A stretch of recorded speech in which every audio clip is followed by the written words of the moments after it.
Salam Jogja untuk semesta. Assalamualaikum warahmatullahi wabarakatuh.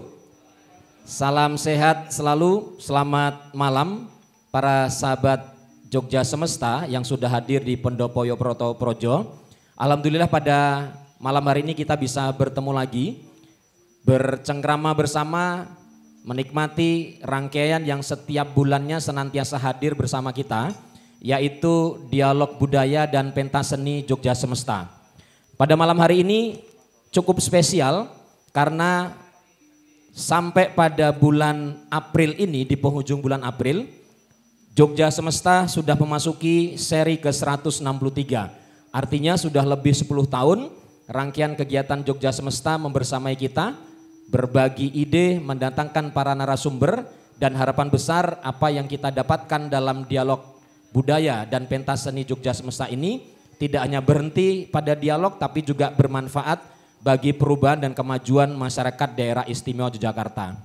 Nah, khusus karena masih di bulan April, rangkaian Jogja Semesta pada seri ke-163 ini mengangkat tema yang luar biasa, spesial, tentang inspirasi Kartini Jogja untuk Indonesia. Untuk itu kita berikan aplaus tema kita yang luar biasa pada malam hari ini. Untuk membincang berdialog santai, sudah hadir bersama kita 3 narasumber. Yang pertama adalah Dr. Y. Sarimurti Widyastuti, SHM. Beliau adalah akademisi dan tokoh perempuan. Sugeng Dalu, Bu Sarimurti. Sehat? Lumayan, Siap. alhamdulillah sehat. Bu Sarimurti, nanti kita ingin berdialog nih bagaimana sebenarnya dari kacamata sebagai aktivis, pegiat gender dan perempuan, pergerakan perubahan ini seperti apa. Nanti kita akan kulik lebih jauh. Terima kasih Bu, Baik, sehat terima selalu. kasih. Yang kedua sudah hadir bersama kita Ibu Erlina Hidayati Sumardi SIP MM. Beliau adalah Kepala DP3AP2 Daerah Istimewa Yogyakarta. Sugeng Dalu Mbak Erlina. Sugeng Dalu Mas Romi. Ini masih muter-muter ya di Desa Prima ya. Betul. Nanti kita akan ngulik kira-kira peran Pemda dan program-program yang sudah betul-betul membumi, mengangkat program-program perempuan. Nanti kita akan kulik lebih jauh dengan Mbak Erlina. Matur sembah nuwun. Nah, ini yang ketiga, beliau adalah Ibu Erwin Yuniati SHMM. Beliau adalah pengusaha UMKM ya. Kita ketahui juga adalah Ketua IWAPI Bantul. Dan yang terakhir prestasi yang luar biasa yang membanggakan kita di Jogja adalah penerima penghargaan Upakarti. Sugeng Dalu Mbak Erwin. Sugeng Dalu Mas Romi. Ini kita pengen dengar ceritanya yang 1000 Sri Kandi Wirausaha. Nanti kita akan kulik lebih jauh. Iya, nah, siap. tepuk tangan untuk 3 para narasumber kita yang sudah hadir malam hari ini. Sahabat-sahabat Jogja Semesta, untuk mengetahui lebih jauh bagaimana dan sebenarnya apa sih bagi mungkin yang baru pertama kali hadir dalam forum Jogja Semesta, seperti apa Jogja Semesta dan bagaimana Jogja Semesta mencoba memberikan kontribusi bagi kemajuan program-program di daerah istimewa Yogyakarta. Mari kita simak bersama sambutan dari salah satu pengasuh Jogja Semesta. Untuk itu pada Pak Syah Beno Hasibuan dipersilakan. Semonggo Pak Beni. Assalamualaikum warahmatullahi wabarakatuh. Salam sejahtera untuk kita sekalian dan Sugeng Dalu yang kami hormati, khususnya ibu-ibu pahlawan perempuan. Nah, di sini ada Bu Sari, Bu Erwin, Bu Erlina, dan Bapak Ibu sekalian yang rawuh di pendopo ini. Tentu ucapan syukur kehadirat Allah Subhanahu wa taala Tuhan Yang Maha Esa, kita bisa berkumpul malam ini dalam kegiatan Jogja Semesta Dialog Budaya. Tadi Pak Romi menyampaikan mungkin ada di antara kita yang baru pertama kali ini hadir. Akan menjadi pertanyaan, kenapa kok Selasa, kenapa kok ada dialog budaya. Jadi Bapak Ibu sekalian, forum ini adalah forum penyampaian pendapat atau gagasan atau ide terhadap kepentingan masyarakat Ngayogyakarta Hadiningrat. Jadi pendapat Bapak Ibu yang disampaikan dengan gagasan dari narasumber, masing-masing semua yang hadir di sini adalah narasumbernya. Jadi pendapat Bapak Ibu yang kami sarikan oleh tim Jogja Semesta akan sampai kepada Bapak Gubernur. Mungkin lewat Dewan Perwakilan Rakyat belum tertampung, lewat DPD belum tertampung, lewat partai politik belum tertampung. Nah, media inilah sebagai bahan penyampaian pendapat Bapak Ibu sekalian yang murni dari pemikiran kita bersama. Nah, mudah-mudahan pertemuan malam ini dan selanjutnya dapat dijadikan satu rumusan mengisi kebijakan. Makanya selalu ada pihak pemerintah, ada tokoh, ada ahli hukumnya, ada akademisinya, sehingga nanti semua menyatu menjadi satu. Nah, kenapa hari Selasa? Selasa itu kalau persisnya Selasa Wage, itu adalah hari kelahirannya Ngarso Dalem Sri Sultan Hamengkubuwono ke-10. Nah, ini salah satu peringatan untuk kita bersama menggagas pada hari kelahiran beliau.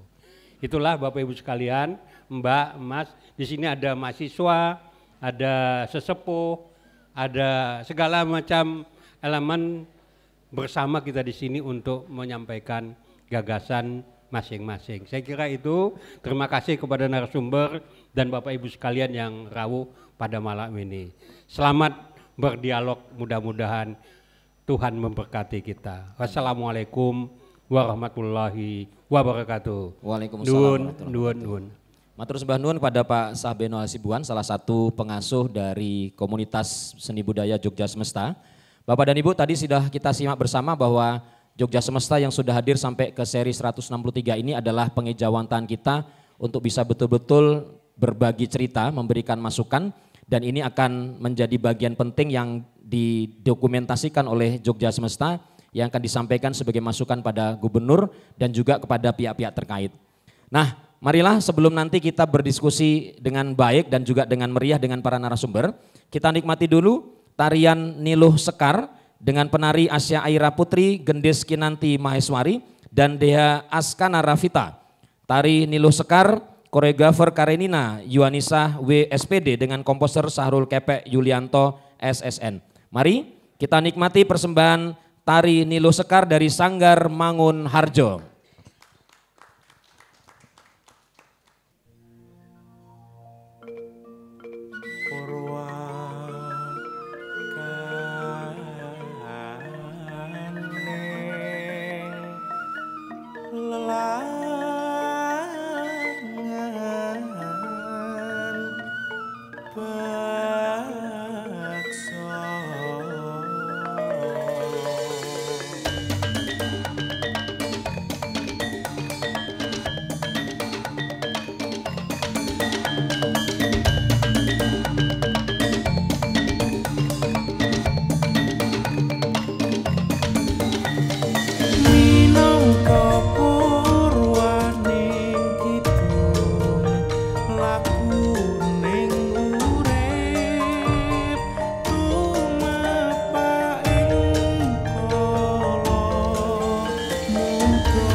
gawe indah swasana angu jiwa rasa jenengno.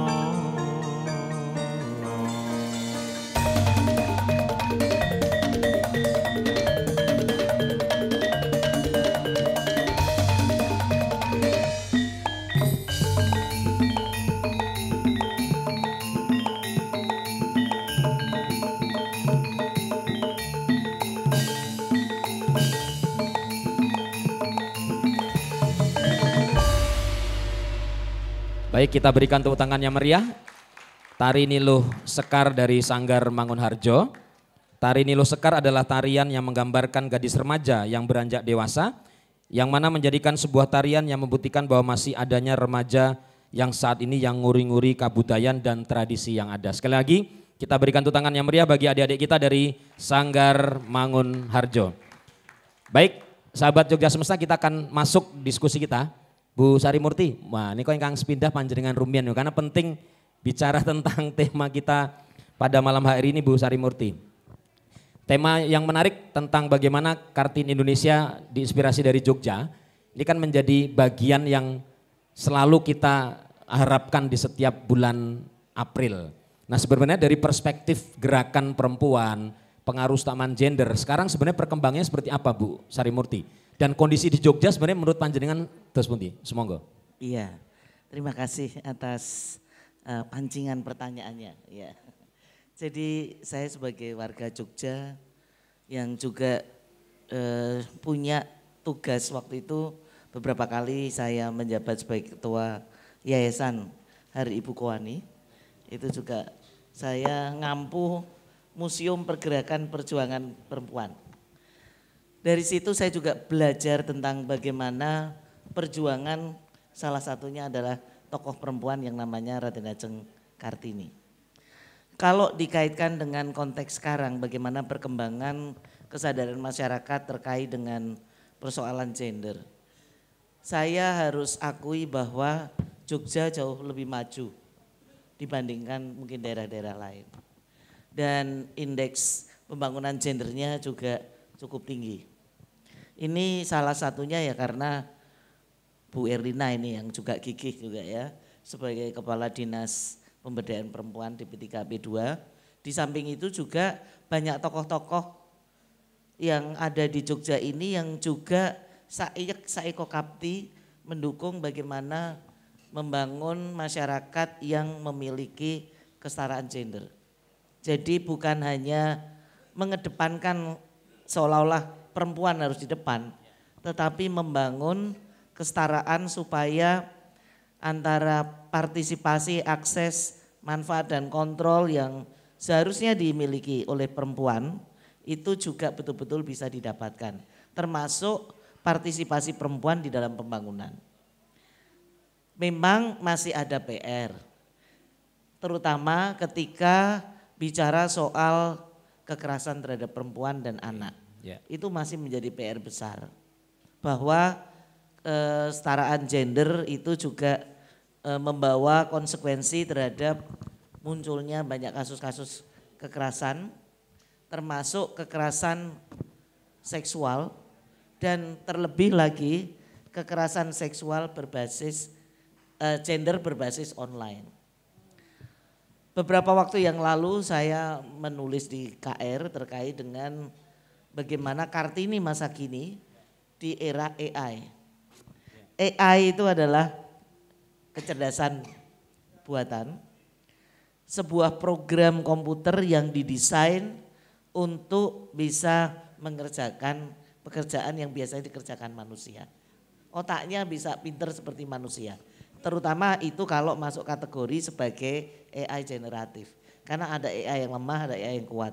Nah kalau AI yang kuat ini, kita tidak pungkiri lagi bisa membantu manusia menyelesaikan pekerjaannya. Sisi positifnya itu. Membantu lebih produktif ya? Lebih produktif, lebih efisien. Tapi juga punya dampak negatif. Dampak negatifnya itu salah satunya adalah ketika AI itu masuk dalam kategori deep learning, dia bisa belajar sendiri, mengambil data sendiri, kemudian dengan algoritmanya dia bisa melakukan apapun terkait dengan misalnya mempelajari gerak-gerik manusia. Kemudian dibuat supaya seolah-olah foto kita yang sudah kita upload di media sosial itu bisa dibaca, kemudian nanti bisa digerakkan seolah-olah kita melakukan sesuatu. Nah kalau sesuatunya itu sifatnya non sewu, pornografi, kan kita dirugikan. Itu bisa terjadi dan yang melakukan adalah mesin, program komputer.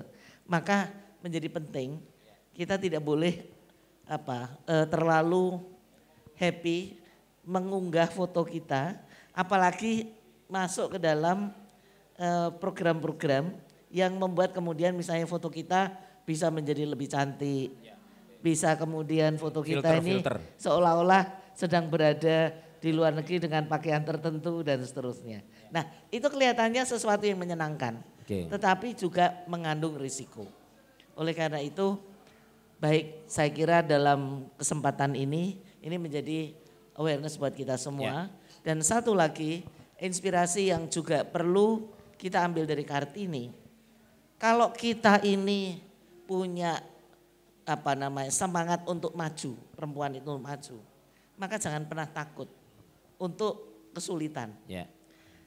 Semboyan yang saya kira akan menghidupi setiap perjuangan perempuan sebagaimana dikatakan oleh R.A. Kartini, cuma 2 kata. Aku mau. Aku mau. Nah, dengan 2 kata ini R.A. Kartini sebetulnya mewariskan kepada kita semua, terutama para perempuan, untuk ikut ambil bagian di dalam menghadirkan peradaban yang lebih baik, peradaban yang lebih manusiawi, peradaban yang lebih mensejahterakan. Karena perempuan juga boleh ikut ambil bagian di dalam setiap pengambilan kebijakan. Nah, saya kira itu. Baik, satu lagi Bu Sarimurti karena menjadi penting, tadi saya garis bawahi bahwa stigma dan tantangan pada eranya pasti berbeda Bu. Betul. Nah, apa sih yang sebenarnya menjadi bagian penting untuk 2 hal ini? Karena dulu kan stigma ada, perempuan tempatnya sumur, kasur, dapur. Mungkin sekarang juga ada stigma, baik yang tidak mengenakkan bagi posisi perempuan dan tantangannya. Misalkan kalau catatan kita, kasus-kasus kekerasan, lalu juga kesehatan mental, ini menjadi bagian catatan juga Bu Sarimurti. Nah, bagaimana menghadapi stigma dan tantangan ini? Apa yang sebenarnya dibutuhkan bagi rekan-rekan perempuan? Monggo Bu. Ya, yang paling saya kira paling urgent untuk kita pikirkan adalah dengan hadirnya Undang-Undang TPKS, Tindak Pidana Kekerasan Seksual. Undang-Undang TPKS ini memberikan perlindungan bagi perempuan yang menjadi korban kekerasan. Semangatnya begitu besar, bagaimana korban kekerasan seksual itu mendapat perlindungan dari sana. Bukan hanya kemudian memproses hukumnya, tetapi juga undang-undang ini memberikan restitusi.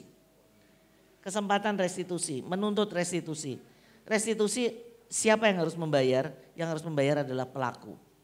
Jadi korban bisa menyampaikan bahwa dirinya dirugikan kepada penyidik dan penyidik nanti akan menyampaikan kepada LPSK. Untuk kemudian LPSK memproses, menilai apakah betul kerugian yang disampaikan itu seperti yang seharusnya. Lalu dari sana kemudian proses hukum jalan. Nanti yang memutuskan siapa? Hakim. Jadi sejak awal ini sudah harus ada informasi yang disampaikan kepada penyidik. Namun demikian, nah tantangannya adalah satu, ini bisa disalahgunakan juga. Bagi siapa? Ya bagi yang ingin mencari keuntungan. Maka bagi bapak-bapak juga harus hati-hati. Ya, jangan sampai nanti kemudian menjadi korban karena wah sekarang bisa ada restitusi. Kemudian bagaimana caranya supaya dia menjadi seolah-olah korban. Jadi ini harus dilihat dari 2 sisi. Jangan hanya dari satu sisi, sisinya perempuan saja atau sisinya laki-laki saja. Dua-duanya harus dilihat dan itu tantangan besar. Satu sisi undang-undang memberikan perlindungan, tapi di sisi lain kalau ini jatuh di tangan yang tidak beretikat baik, ini justru akan menjadi masalah baru. Tapi saya percaya bahwa perempuan-perempuan Jogja tidak seperti itu ya. Ya mudah-mudahan tidak seperti itu. Jadi perempuan Jogja lebih tertarik untuk ikut ambil bagian di dalam memperjuangkan kehidupan bersama yang lebih baik. Yeah. Punten dalam saya nambah satu lagi nih penting karena ini dari aspek gender, hukum dan culture Bu. Artinya kan kalau lihat positioning kita di Jogja, kita punya value culture, kita punya keraton, kita punya kadipaten, kita punya value. Nah kira-kira seperti apa ini yang bisa kita manfaat memperkuat proses pergerakan perempuan dan tadi positioning perempuan. Karena sebagian besar mungkin ngambilnya malah yang tadi sumur, kasur, dapur, nunggu saja. Nah value-value budaya ini seperti apa bisa diangkat menjadi kekuatan gerakan perempuan Bu Sari Murti, monggo. Saya kira dengan filosofi yang kemarin sudah diakui oleh UNESCO ya. Filosofi mengenai sangkan paraning dumadi. Maha memayu hayuning bawono. Itu saya kira menjadi satu bekal yang luar biasa buat perempuan-perempuan ikut ambil bagian di sana. Sehingga bisa menghidupi juga semboyan dudu sanak dudu kadang yang mati melu kelangan. Tego larane ratego patine misalnya.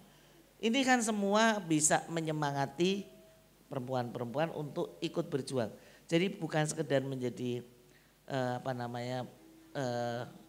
ikut-ikutan ya, anut grup yuk ya, tetapi menyadari bahwa kehidupan yang baik itu adalah kehidupan yang sudah masuk ke dalam alurnya. Dan alur itu sudah ada tuntunannya. Secara filosofis, dari mana kamu berasal dan kemana kamu akan kembali, itu dengan filosofi Jogja saya kira itu bisa menjadi bekal yang bagus. Hamemayu ayuning bawono, sangan parang cumati, golong gilik, itu semangat untuk bersatu yang membuat kemudian Belanda juga takut ya. Makanya tugunya yang roboh tidak dibangun menjadi tugu golong gilik, tetapi dibangun dengan bentuk yang berbeda. Tidak golong gilik lagi, tapi witepal kan ya, seperti itu. Nah ini yang saya kira mungkin ya. Khususnya yang muda-muda harus menyadari itu dan bersyukur menjadi bagian dari Yogyakarta. Siap. Karena punya bekal yang luar biasa. Matur sembah nuwun, kita berikan aplaus untuk Bu Sari Murti bahwa value kabudayaan ini bisa menjadi poin penting untuk penumbuhan gerakan perempuan. Mbak Erina ini jadi menarik tadi mendasarkan yang disampaikan Bu Sari Murti. Ini kan menarik ya, kita di daerah istimewa, kita punya Danais, kita punya jumlah perempuan yang banyak. Nah seperti apa Pemda DIY melalui DP3P2 mengoptimalkan seluruh potensi yang ada ini untuk memperkuat program-program gerakan perempuan. Monggo Mbak Erina. Ya, matur nuwun. Jadi pertama karena ketugasan kami itu pertama adalah di pemberdayaan perempuan. Artinya baik pemberdayaan ekonomi maupun yang non ekonomi. Politik termasuk diantaranya yaitu kepemimpinan perempuan. Kemudian juga kami juga menangani terkait dengan perlindungan perempuan juga. Tadi sudah disampaikan Bu Sari Murti, di DIY ini pun masih ada kasus-kasus kekerasan yang menimpa perempuan, termasuk anak tadi. Nah kemudian juga kami masuk juga di isu-isu terkait dengan ketahanan keluarga, di mana perempuan juga mengambil porsi yang besar di dalam ketahanan keluarga ini. Kemudian juga terkait dengan isu pengendalian penduduk, salah satunya adalah KB.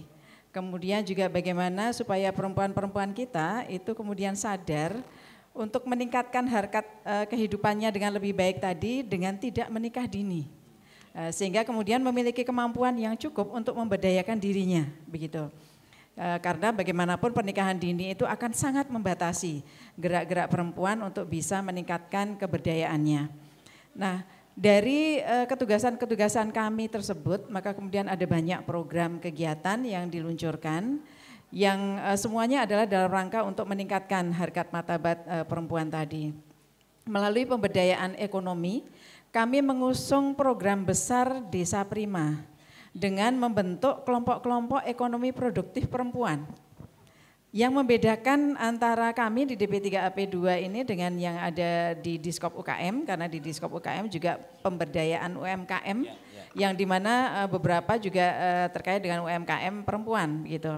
Nah kalau yang ada di kami programnya adalah anggota-anggota perempuan ini, KEP ini adalah dari golongan yang rentan. Jadi perempuan-perempuan yang terpinggirkan begitu, termarginalkan.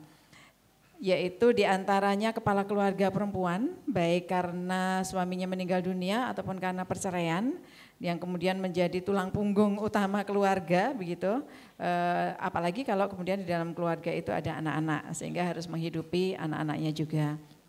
Kemudian perempuan yang memiliki keterbatasan, misalnya disabel atau penderita HIV/AIDS, atau perempuan yang ex lapas, artinya sudah keluar dari binaan lapas begitu, sehingga harus diberdayakan ekonominya. Kemudian perempuan dalam keluarga atau rumah tangga yang miskin, jadi di dalam data kemiskinan. KS ya? Ya. Lalu perempuan yang di dalam keluarganya itu ada anggota yang ODGJ. ODGJ, Karena siap. bagaimanapun kalau ada anggota yang ODGJ itu peran perempuan kan biasanya sebagai perawat, pengasuh, mengawasi dan sebagainya. Sehingga kemudian membuat keterbatasan langkah-langkahnya. Nah perempuan yang termarginalkan atau memiliki keterbatasan-keterbatasan inilah yang menjadi sasaran kami. Untuk kemudian mereka yang sudah memiliki produksi di rumah tangganya masing-masing, meskipun masih sangat awal gitu ya, masih sangat embrio, itu kemudian terdampingi, dibantu begitu dengan modal, tetapi modalnya nanti bergulir di kelompok, jadi satu kelompok 25 orang, kemudian diberikan bantuan barang untuk produksi. Nah, didampingi sesuai dengan kebutuhan di betul mereka sesuai ya? dengan Baik. produknya nantinya. Ya, produknya. Kemudian didampingi mulai dari manajemen produksinya, dari kualitas dari produknya, kemudian pengemasannya atau packaging, kemudian juga pemasarannya. Ya, sehingga produk mereka kemudian bisa meningkat dengan cepat. Selain itu juga beberapa kelompok juga sudah kami fasilitasi dengan dibangunkan rumah produksi bersama. Jadi kelompok itu dibuatkan rumah atau dapur produksi tadi beserta showroomnya. Sehingga satu kelompok itu memiliki produk kelompok begitu. Nah biasanya ini yang kemudian bisa mengangkat produk kelompok ini lebih bagus lagi, lebih efektif, efisien dan cepat begitu. Nah selain keberdayaan ekonomi ketika mereka bertemu, karena kelompok ini memiliki kewajiban bertemu setiap bulan dan pendamping harus datang gitu ya. Kemudian diberikan materi-materi lainnya untuk keberdayaan. Jadi memang pintu masuk melalui ekonomi, tetapi di dalam setiap pertemuannya ada edukasi-edukasi terkait dengan pengasuhan anak, terkait dengan ketahanan keluarga, terkait dengan mengutamakan pendidikan gitu ya, untuk memastikan anak-anaknya nanti terdidik juga. Stunting mungkin juga ya, Mbak? Stunting termasuk diantaranya karena juga diberikan pemahaman, pengetahuan bagaimana mengasuh anak tadi, memberikan gizi yang baik, termasuk diantaranya bagaimana perilaku makan yang baik gitu. Kemudian juga terkait dengan kepemimpinan perempuan, mereka juga dilatih untuk bisa berbicara, menyuarakan kepentingan kebutuhannya sehingga nanti mereka bisa berkiprah di dalam pembangunan di tingkat desa atau kelurahan dengan lebih baik, menyampaikan apa yang dibutuhkan oleh perempuan-perempuan lainnya juga begitu. Dan mereka mampu memimpin, mampu juga kemudian berani juga untuk kemudian ikut di dalam lembaga-lembaga yang ada di tingkat kelurahan atau desa. Baik. Nah, Betul, keberdayaan artinya ketika misalkan di desa ada musreng bangkal, ikut ya? Iya. Baik, Dan menarik. ikut tidak sekedar ikut hadir begitu, tetapi mereka juga dibekali dengan perencanaan dan penganggaran itu seperti apa. Kemudian mereka harus menyuarakan itu tidak asal waton muni begitu, tetapi sudah berdasar data-data, berdasar dengan analisa-analisa gitu diajari. Sehingga lebih mutu ketika mereka menyampaikan di musrenbang desa atau kelurahan tadi. Nah artinya kan kalau melihat peran dan fungsi desa prima ini menjadi simpul penguat karena kita tahu ada desa mandiri budaya, salah satu simpul penguatnya adalah desa prima. Nah seperti apa kolaborasinya Mbak Erlina? Ya, karena di dalam desa mandiri budaya itu pilarnya kan tidak hanya desa prima ya, tetapi juga ada desa prener, desa budaya dan desa wisata. Nah keempat-empatnya ini harus kolaboratif, tidak boleh jalan sendiri-sendiri begitu ya. Sehingga di desa prima pun produk-produk ibu-ibu ini juga selain mereka memenuhi kebutuhan dari tetangga-tetangga dan sebagainya, tetapi juga diarahkan untuk bisa memenuhi kebutuhan desa sebagai desa wisata. Kemudian juga produk-produk mereka itu dikaitkan juga dengan kehidupan budaya setempat. Sehingga ketika memasarkannya pun itu memasarkan dalam rangkaian kebudayaan desa setempat atau kelurahan setempat begitu. Termasuk juga ketika ada event-event kebudayaan mereka ikut jualan di situ, ya. Baik. Sehingga makin laris begitu ya, dan makin mengenalkan produk-produk kelompok ini maupun produk spesifik dari desa atau kelurahan tersebut.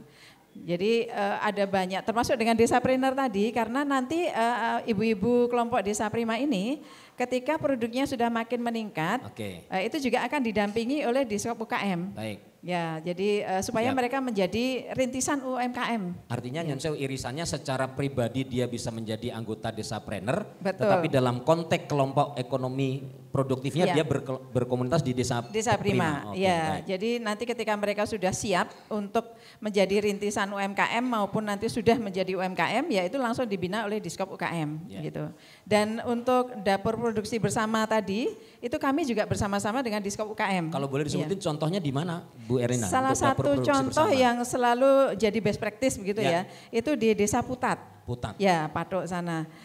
Kelompok yang baru terbangun tahun 2019 begitu, tetapi sekarang sudah produksi kelompoknya itu boleh sudah. tahu produknya nopo menika? Nah, kelompok ini produksi utamanya adalah bolu kelapa karena Bolu kelapa. potensi kelurahan setempat adalah kelapa. Sehingga digunakan untuk produksi dengan melalui pelatihan-pelatihan dan kemudian didapatkanlah satu produk yang nilai jualnya tinggi, itu bolu kelapa. Nah, bulan kemarin kami baru mendapat informasi dari kelompoknya, bulan kemarin omsetnya sudah di atas 200 juta. 200 juta Iya, per bulan. Per bulan. Bolu kelapa. Betul, itu pun belum dalam kapasitas maksimal. Ya.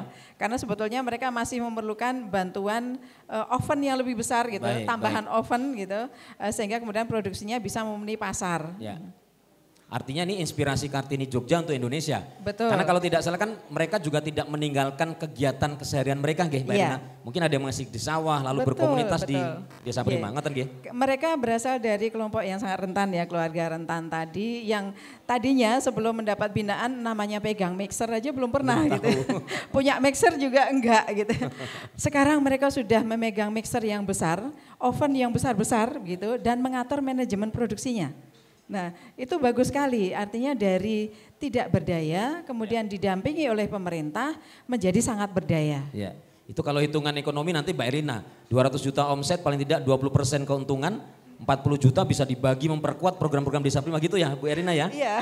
Mereka sudah mulai bergerak dalam konteks organisasinya jalan nggih? Sangat, iya sudah. Apalagi ketika di awal pembentukan kelompok kan digulirkan bantuan hibah uang yang beredar di dalam kelompok begitu ya. Rata-rata 25 juta per kelompok.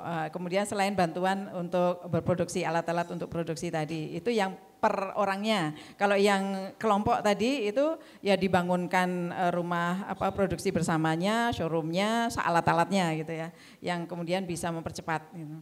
Menawi kapurih boleh tahu dananya dari dana S atau dana ini keistimewaan. Dari dana Ya. keistimewaan. Jadi kami sangat berterima kasih karena kemudian diperkenankan gitu ya untuk mengakses dana keistimewaan sehingga kemudian bisa makin cepat kami meningkatkan keberdayaan perempuan ini, dan ini ikut mendukung pada pengentasan kemiskinan dan juga stunting, pencegahan stunting tadi. Artinya dalam konteks dana keistimewaan kita sudah sangat paham, tidak hanya Betul. kagem kabudayaan secara ansih, tapi juga sudah menetes untuk program-program kegiatan ekonomi dan pemberdayaan ini perempuan. juga ya. kebudayaan loh Mas Nggih, Romi. makanya nih, Bun, biar makin frame kita tidak hanya pada event dan pentas dan sebagainya gitu ya. Mbak Erina, Kebudayaan ya. secara lebih luas lagi, Betul. bahwa kehidupan Mata manusia pencarian. dan diantaranya adalah kehidupan perempuan, ini ikut juga mendukung pada kebudayaan menuju ke peradaban manusia yang tinggi begitu. Pancamulya yang ngaping sepindah nih. Betul. Baik, matur sembah nuwun, kita berikan plus untuk Bu Erina. Nah, ini Mbak Erwin sebagai salah satu inspirasi untuk Indonesia dari Jogja. Ini tadi sudah disampaikan positioningnya perempuan, lalu potensi.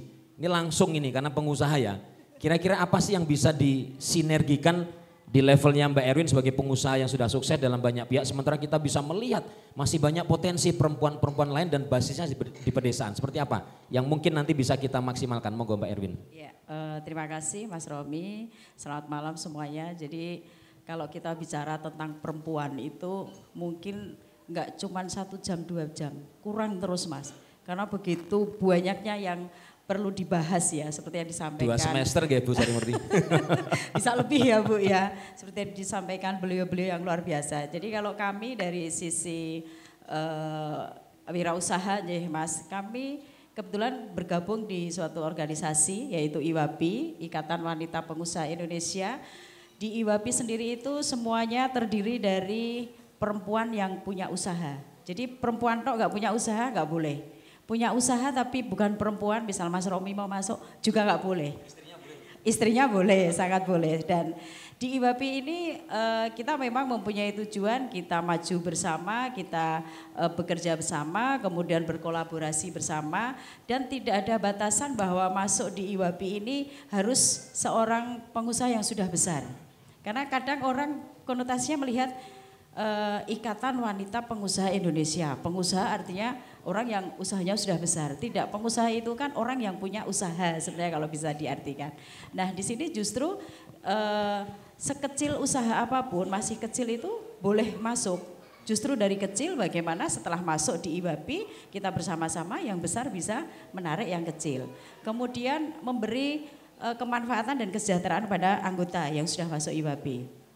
IWAPI sendiri bisa memberi kemanfaatan untuk masyarakat. Nah ini yang sudah kita lakukan, kita mulai dari IWAPI Kabupaten Bantul, kami mempunyai program yaitu 1000 Srikandi Bantul Bangkit Berkarya. 1000 Srikandi Bantul Bangkit Berkarya. Baik. Jadi kami melatih kalau yang disampaikan dari Ibu tadi kan yang wanita-wanita rentan. Nah kami itu melatih dari ibu-ibu rumah tangga.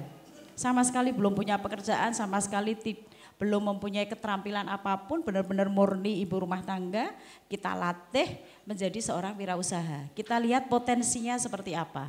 Dan alhamdulillah PR yang 1000 itu sudah kita lalui, bahkan sudah 1000 lebih di tahun 2023 kemarin. Dan terakhir kita adakan basar, dan dari 1030 berapa yang kita latih itu sudah benar-benar mempunyai NIB, artinya sudah menjadi wirausaha mandiri, itu sekitar 700 lebih.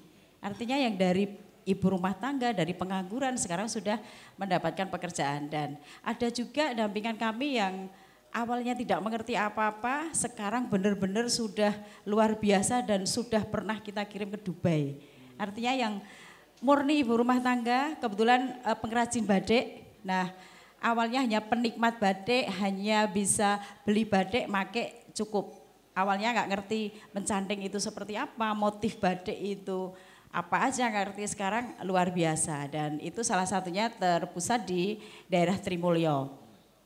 Yang awalnya benar-benar daerah Trimulyo itu hanya ada sekitar 2015 kalau nggak salah 14 pembatik nitik. Padahal di daerah Trimulyo itu ada sejarah dari Sri Sultan Hamengkubuwono ke-7 kalau batikkan nitik itu di daerah Kembang Songo. Nah Kembang Songo itu salah satu wilayah di Trimulyo. 2015 saya temui baru tinggal sekitar 14 Mas.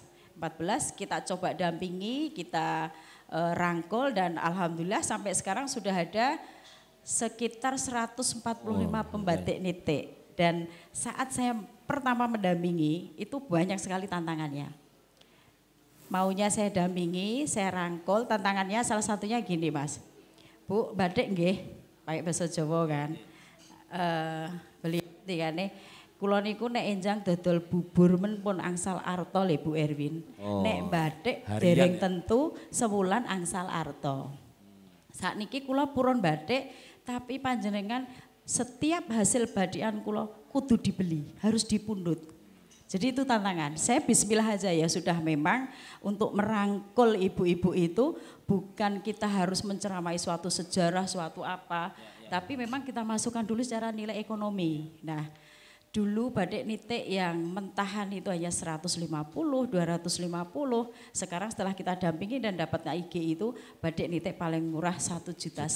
Artinya kan bisa memberikan kemanfaatan kepada mereka dan meningkatkan ekonomi. Nah itu salah satu kiprah dari IWAPI, dan yang sebelumnya juga sudah saya mulai di 2015 saya banyak pendampingan ibu-ibu rumah tangga yang kita latih batik dan jahit Mas. Jadi ada beberapa kelompok yang sekarang awalnya jahit itu hanya jahit biasa, sekarang sudah punya kelompok, punya alat, sekarang juga sudah dapat orderan yang awalnya hanya buruh jahit, paling satu jahit upahnya 10.000, 20.000 kayak gitu kan Bu kalau konveksi. Sekarang mereka sudah bisa pasang tarif. Oh, Bahkan baik. saya minta tolong pun tarifnya juga udah tinggi. Itu Oke. Mas Romi. Baik, Ya. satu lagi ke Mbak Erwin, nanti ke Bu Sari Murti sama Mbak Erina. Ini kan menjadi penting bahwa sebenarnya kita punya banyak potensi, kita punya banyak resources. Dan ini mungkin juga dilakukan di provinsi yang lain. Nah, satu yang menarik kan, ini Mbak Erina nanti kita pengen ngulik. Kita melihat bahwa Ngarso Dalem sebagai gubernur, sebagai sultan, ini kok sering kita lihat bahwa ayo mulai reformasi kelurahan, memperkuat basis kelurahan. Nah, ini kan sebenarnya sumber resources, Bu Erwin. Tadi kita bisa lihat sekarang ada berapa desa prima, Mbak Erina kalau boleh tahu? Di Sekarang DIY? ada 157 157 desa kalau atau 25 sekitar kelurahan desa prima. bisa 2.000-an lebih perempuan yang terlibat. 4.000 lebih. 4.000 lebih. Ya. Di awal pembentukan kan per kelompoknya 25, Oh iya, tetapi sekarang kemudian bertambah. berkembang, ya, Ya. berkembang jumlah keanggotaannya begitu. Nah, dalam konteks reformasi kelurahan seperti apa nih? Nanti Mbak Erwin, karena kita nggak usah nyari jauh-jauh basisnya di pedesaan. Betul. Bu Sari Murti sebenarnya value desa ini yang bagi perempuan seperti apa nanti kita maksimalkan. Ya. Monggo, Mbak. Jadi reformasi kelurahan di dalam RPJMD visi misi Bapak Gubernur ini, maka kami mendukungnya itu melalui Desa Ramah Perempuan dan Peduli Anak (DRPPA) begitu. Jadi ada indikator-indikator untuk bisa sebuah desa atau kelurahan itu menjadi DRPPA gitu. Jadi tidak hanya di sisi pemberdayaan perempuannya, tetapi bagaimana kelembagaan-kelembagaan di desa itu kemudian bisa mendukung pada keberdayaan perempuan dan perlindungan perempuan, termasuk juga perlindungan anak dan pengendalian penduduknya tadi.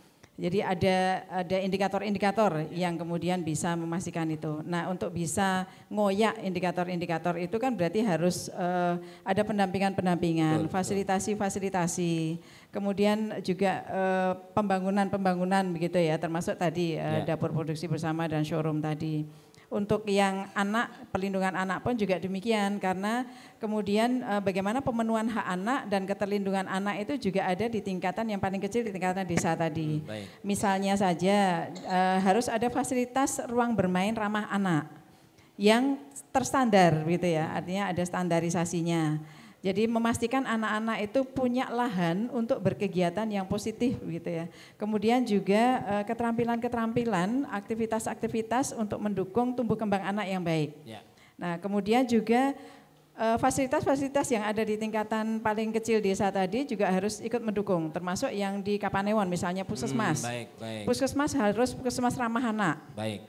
Polsek harus polsek ramah anak begitu. Ya. Jadi semua tempat publik yang terakses oleh anak harus ramah anak. Nah, yang perempuan juga demikian karena harus juga menjadi ramah perempuan tadi desanya. Jadi ada pemberdayaan ekonomi, ada perlindungan perempuan, ada lembaga-lembaga dalam rangka untuk bisa menjadi ajang curhat ataupun konseling atau konsultasi permasalahan-permasalahan perempuan gitu.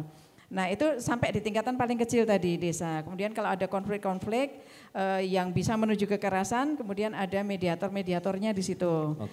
Kemudian juga kalau ada kasus kekerasan, ada lembaga yang ada di desa yang kemudian bisa membantu. Sudah dilatih ya? Iya, terlatih. Dan meskipun demikian tidak semua kasus yang bisa diselesaikan di tingkat desa, ya, ada juga yang perlu juga untuk dirujuk ke UPT PPA di kabupaten kota maupun ke DIY tadi. Jadi dukungan-dukungan paling dekat itu di tingkatan desa tadi. Termasuk ada Satgas PPA di tingkat desa. Baik. Ya. Itu kontribusi kita nyengkuyung program reformasi kelurahan. Betul, menjadi terintegrasi, kelurahan yang ramah perempuan dan peduli anak. Dan sebetulnya DIY ini juga sudah mendapatkan penghargaan Bapak Presiden melalui Ibu Menteri PPA sebagai satu-satunya provinsi yang sudah mendapat penghargaan provinsi yang ramah perempuan dan layak anak. Oh baik, kita berikan aplaus dong rekan-rekan semua. Nah, ini upayanya dari semua yang pihak, disampaikan Bu Sari tadi, Bu Sari Murti tadi, semua organisasi perempuan, mitra-mitra yang terkait, kemudian juga dinas-dinas termasuk perusahaan-perusahaan Kadin salah satunya gitu ya, yang banyak membantu kami juga untuk memfasilitasi kegiatan-kegiatan perempuan. Matur sembah nuwun. Bu Sari Murti, ini kan misalkan sampling dari Desa Prima yang hampir 4.000, itu kan mungkin belum semuanya memiliki kemampuan advokasi pendidikan kritis. Nah, bagaimana sebenarnya membangun lokal champion ya, perempuan-perempuan penggerak itu seperti apa? Karena ini desanya sudah ada, infrastrukturnya ada, bantuannya ada. Seperti apa Bu yang bisa disinergikan semua pihak? Monggo. Terima kasih. Jadi kembali kepada apa yang menjadi kebijakan Pak Gubernur dulu. Reformasi kelurahan. Itu sebetulnya beliau ingin mengembalikan peran dari lurah. Itu kalau dulu itu kan sebagai perangkat desa. Perangkat itu kan alat. Ya. Menjadi pamong. Pamong itu berarti yang bisa momong. Yang dimong siapa? Warganya. Sehingga kalau tadi yang disampaikan oleh Bu Erlina itu dipahami betul. Apa saja yang harus dimong? Ya itu isinya tadi itu. Jadi kalaupun misalnya apa yang sudah disampaikan Bu Erlina itu sudah ada. Termasuk di perkalnya juga sudah ada. Tetapi mindset dari lurahnya itu masih mindset lama, itu juga sulit untuk bisa berjalan. Oleh karena itu peran dari para penggerak perempuan ini ya bagaimana bisa mendampingi mestinya. Mendampingi desa-desa atau kelurahan-kelurahan ya untuk bisa sungguh-sungguh mewujudkan apa yang menjadi kebijakan Pak Gubernur. Agar warga itu kopen. Intinya kan itu. Kopen dalam segala hal. Yang tidak punya pekerjaan, beliau bahkan punya kebijakan daripada tanah-tanah kelurahan itu hanya untuk investasi yang enggak jelas. Mbok sekarang dipakai untuk nanam tanaman yang produktif oleh warga yang tidak punya pekerjaan. Itu beliau menyampaikan seperti itu. Jadi apa yang menjadi komitmen beliau untuk mensejahterakan warganya itu sangat tinggi. Hanya kita yang membantu ini bagaimana bisa sampai ke sana ya. Kalau saya sebagai akademisi juga aktivis, apa yang bisa saya lakukan? Betul. Bu Erlina sebagai kepala dinas dan juga Bu Erwin sebagai pengusaha, masing-masing bisa punya peran di sana. Tapi yang jelas kembali kepada apa yang menjadi keinginan Pak Gubernur, para lurah itu harus jadi pamong. Siap. Yang bisa momong. Itu kan dari kata penatus. Penatus itu sing iso momong wong 100. Ya. Penewu sing iso momong wong 1000. Wong 1000, makanya Pak Camat itu harus bisa momong wong ewon gitu ya. Iya. Tapi kalau lurah momong wong atusan. Atusan gitu. Sekarang lebih dari 100. Ya. Jadi itu semangatnya. Jadi jangan sampai nanti kemudian ini kan sudah ada perubahan undang-undang desa juga. Nah perubahan undang-undang desa itu juga nanti mungkin ya, tapi itu nanti bahasan berikutnya. Matur nuwun Bu Sarimurti, Mbak Erina. Nah ini Mbak Erina mumpung di forum yang luar biasa nanti juga dilihat oleh sahabat-sahabat di Jogja TV. Seperti apa yang mungkin bisa langsung disinergikan nih dengan Desa Prima dari pengusaha. Nah, ini nanting pengusaha perempuan nih. Karena ini basisnya 4.000 loh Mbak. Tersebar di seluruh kelurahan. Seperti apa Mbak Erina yang mungkin nanti bisa kita cancot tali wanto bareng-bareng? Siap Mas Romi. Jadi sebenarnya kalau kolaborasi dan kerjasama dengan Desa Prima itu sudah dari tahun 2017 IWAPI itu. Jadi IWAPI sendiri mempunyai program menumbuhkan UKM-UKM baru yang notabene ibu rumah tangga tadi, kemudian dari Desa Prima itu adalah wanita-wanita yang rentan. Nah, kita pun sudah banyak kolaborasi Mas. Kita juga sudah mendampingi bagaimana marketingnya, bagaimana packagingnya, walaupun memang sudah dilatih dari dinas terkait di Desa Prima. Tapi motivasi itu kan juga penting. Saya beberapa kali juga mengisi untuk memotivasi dari desa-desa Prima itu dan sudah banyak juga kita promosikan dari hasil-hasil produk. Kemarin di 2023 kita mengadakan basar yang itu hasil dari pelatihan 1000 Srikandi. Di SSA itu ada sekitar 45 booth dan itu salah satunya adalah Desa Prima, kemudian dari UP2K kalau nggak salah ya Bu ya itu, dan kami pun mengadakan basar itu bukan hanya sekedar mengadakan basar selesai tidak, tapi memikirkan bagaimana basar ini atau hasil-hasil produk ini bisa dibeli. Artinya 2 hari pameran itu kita harus bisa mendatangkan bagaimana caranya mendatangkan orang-orang itu berkunjung. Nah kami dan membeli Bu. Jadi kami mengadakan 1000 wanita senam berkebaya. Artinya ada peserta lomba 1.000 perempuan, semuanya berkebaya, semuanya dandan luar biasa itu Mas Romi. Dan kita memberikan voucher 1.000 voucher, satu vouchernya 10.000. Artinya 10.000 itu hanya sebagai pancingan.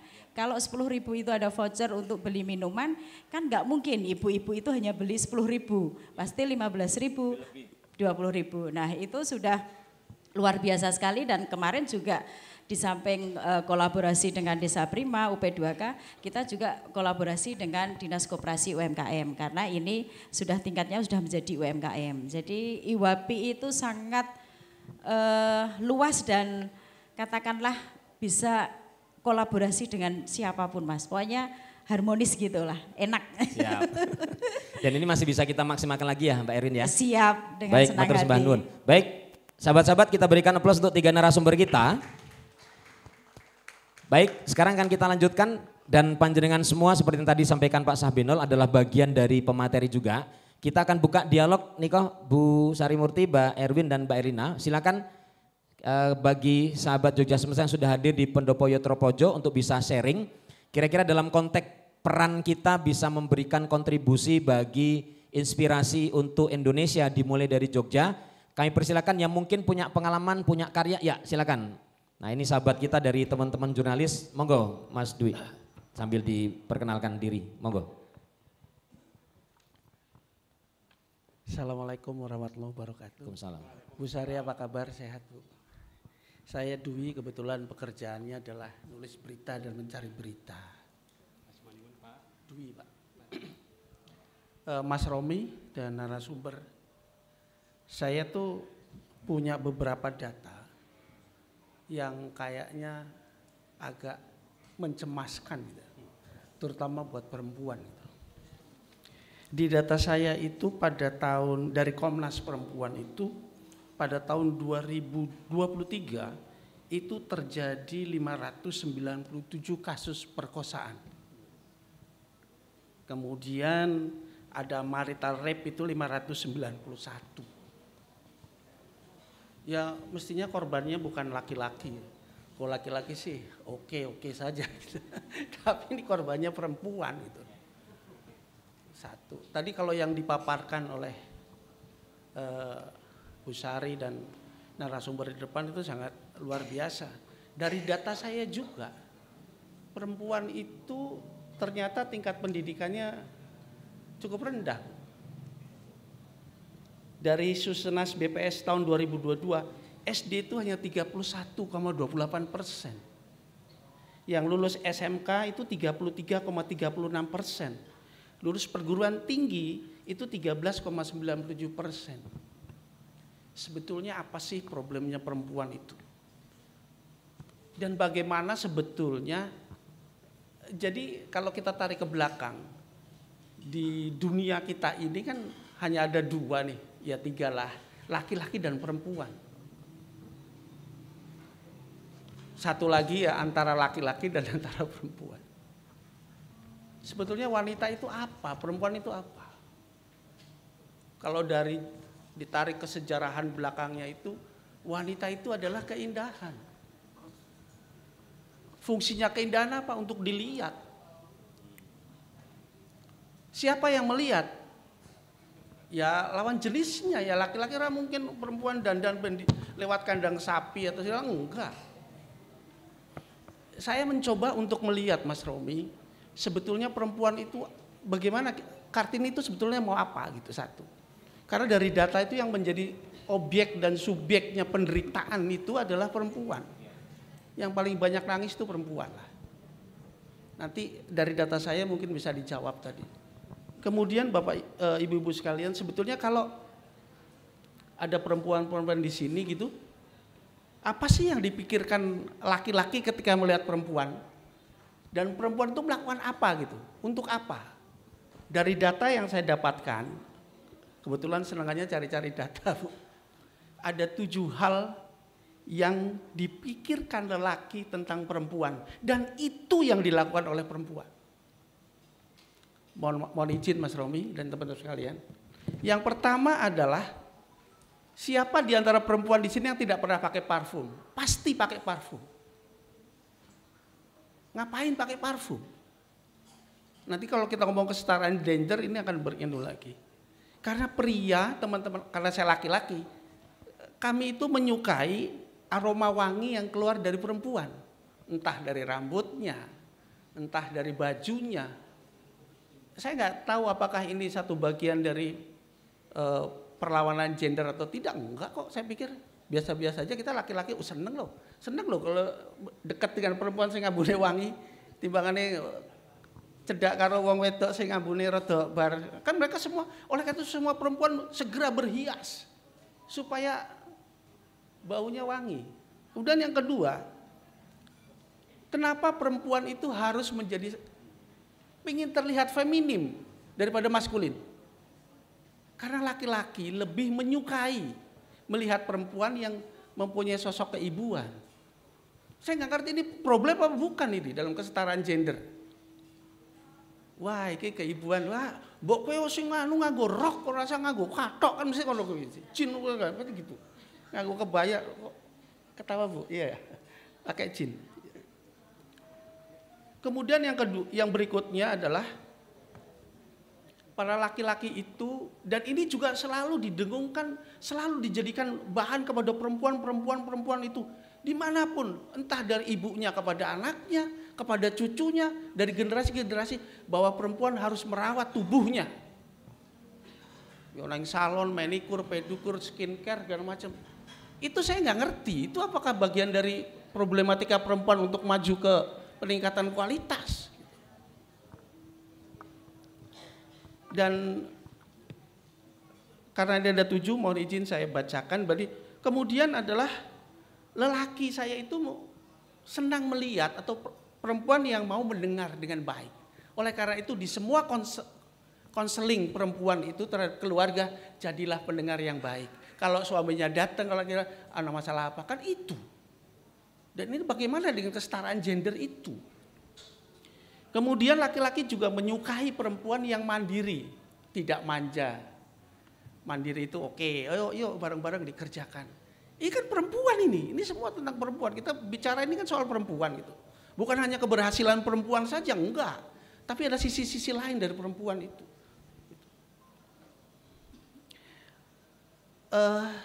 Lagi adalah laki-laki itu senang dengan perempuan yang bisa masak. Karena hubungannya dengan perut, whatever gitu.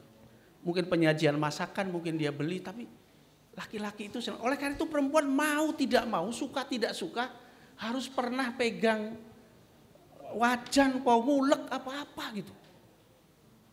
Ini bermasalah tidak? Bukan hanya kuat di ekonomi dan segala macam, tidak. Tapi ini masalah-masalah yang kalau kita tarik dari dulu sampai sekarang ya itu. Karena perempuan tidak bisa dihindarkan sebagai makhluk yang memposisikan dirinya sebagai keindahan. Nggak ada lambang perempuan itu besi atau berotot, nggak ada, bunga. Gitu loh. Itu lambang keindahan yang itu ada di perempuan. Dewi-dewi perempuan gitu. Topan, badai itu ya perempuan ya, dahsyat, tapi itu agak berbeda sedikit. Baik, jadi Bapak dan Ibu sekalian, Mas Romi dan semuanya, bahwa stigma yang melekat pada perempuan itu jangan diartikan sebagai sebuah masalah. Yang tadi saya katakan itu jangan menjadikan, karena itu memang stigma yang sudah terbangun dari pola pikir kita masa lalu sebagai makhluk yang diciptakan dua jenis itu, laki-laki dan perempuan, gitu loh. Bukan hanya sekedar hamil menyusui, tidak, tetapi stigma yang dibangun untuk semua manusia dimanapun ya seperti itu, boleh dilihat dari belahan itu. Nah, jadi sebetulnya apa sih masalahnya perempuan gitu loh? Maunya apa? Mau jadi astronot ada, tambal ban ada, tukang beca ada, perdana menteri ada, presiden ada, jenderal ada. So, apalagi? Kita senang banget ini kalau misalnya perempuan udah tadi seperti kata itu desa semua perempuan, sing lanange ya mung seneng-seneng wae ngerokok, tulan dan segala macam. Saya pikir, saya nggak tahu apakah ini bertanya, tapi ini jadi bahan perenungan kita. Kita masih mempermasalahkan perempuan, padahal perempuan adalah objek yang paling bermasalah, yang paling memiliki banyak masalah, dan yang paling menciptakan masalah dalam dinamika kebudayaan kita. Saya pikir itu Mas Romi, matur nuwun. Nggih. Mohon maaf. Assalamualaikum warahmatullahi Salam wabarakatuh. Kita Waalaikumsalam. Sebelum Ibu siap. sebelum Ibu tanggapi, saya nambahin dikit nyambung ini. Terkait dengan bacaan anak-anak Ibu di SD. Bapak siap-siap ke kantor sambil siap-siap membaca koran. Sedangkan Ibu mencuci dan memasak di dapur. Nah, ini tertanam itu di anak itu. Ketika ibunya pergi ke kantor, nah anak tanya, lah kok ibu ke kantor nggak masak? Nah ini tolong, ini yang salah yang ngarang buku bacaan anak SD, atau mungkin suatu saat nanti buku SD-nya, ibu ke kantor, bapak mencuci di dapur begitu. Apa kira-kira begitu? Nun sewu. Nggih, matur sembah nuwun. Baik. Monggo Bu Sari Murti karena ini menjadi bagian menarik untuk kita diskusikan, kami silakan. Cek. Sangat menarik sekali. Ya, apa yang disampaikan oleh Bapak siapa tadi? Pak Dwi. Pak Dwi dan juga Pak Beni. Ya, saya mulai dari Pak Beni dulu. Ini salahnya yang nulis buku atau salahnya siapa? Ini pertanyaannya dari Pak Beni tadi. Ini adalah contoh konkret ya adanya pandangan masyarakat yang mengkonstruksikan laki-laki dan perempuan dengan posisi laki-laki di ranah publik, perempuan di ranah domestik saja. Dan apa yang disampaikan Pak Joni semakin meneguhkan. Pak Dwi. Oh Pak Dwi, ya. Pak Joni Dwi ya. Joni Dwi nggak apa-apa. Biar nggak ngantuk Pak. Apa yang disampaikan Pak Dwi semakin meneguhkan bahwa yang namanya kesetaraan gender masih diperjuangkan. Kalau tadi Pak Dwi mengatakan perempuan atau wanita, saya lebih suka menyebut perempuan Pak. Perempuan itu sebagai sebuah keindahan. Tapi itu semua sebetulnya mengandung jebakan Batman. Karena apa?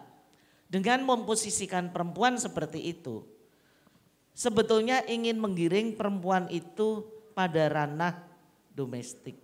Sekitar sumur, kasur, dan dapur. Masak, macak, dan manak. Nek ora kebenaran digusur juga oleh perempuan lain. Ya. Nah, oleh karena itu saya kira kalau Bapak tadi mengatakan ada data dari Komnas Perempuan. Saya sebetulnya juga punya data Pak, khusus untuk DIY. DIY ini juga cukup tinggi Pak kasusnya. Wah ini kok jadi ya yang di tahun 2022 saja jumlahnya ada 1.282 kasus, yang dewasa 895 dan anak-anak 387. Dari sekian jumlah kasus tadi paling banyak itu, ini yang menjadi keprihatinan saya, mereka yang usianya produktif, usia 18 tahun sampai 25 tahun. Itu yang menjadi korban kebanyakan. Dan jenis kekerasannya yang paling banyak tercatat di sini juga kekerasan seksual. Nah, ini yang tadi saya di depan matur, masih ada tantangan terkait dengan masih tingginya kekerasan terhadap perempuan dan anak, termasuk di dalamnya jenisnya adalah kekerasan seksual, akibat masih belum selesainya konstruksi sosial budaya dalam masyarakat yang menempatkan perempuan itu pada posisi yang tadi tidak setara. Perempuan dikatakan sebagai makhluk yang lemah, yang emosional, laki-laki sebagai pribadi yang kuat, yang rasional, ya toh Pak. Itu kan konstruksinya seperti itu. Kenyataannya kan tidak selalu demikian. Ada laki-laki yang mungkin lebih cocok di rumah ngomong, masak, lebih pinter, jago. Apa salahnya kemudian ketika yang pergi mencari uang adalah perempuan. Tetangganya kan yang ribut. Bapak kok mboten tidak kantor. Lah kantornya bapak di rumah. Si ibu pergi ke kantor, loh setiap hari kok yang pergi ke kantor ibu. Apa yang salah? Tidak ada yang salah. Disitulah contoh konkret bagaimana kita belum selesai dengan mengkonstruksikan kembali laki-laki dan perempuan itu dalam posisi yang setara.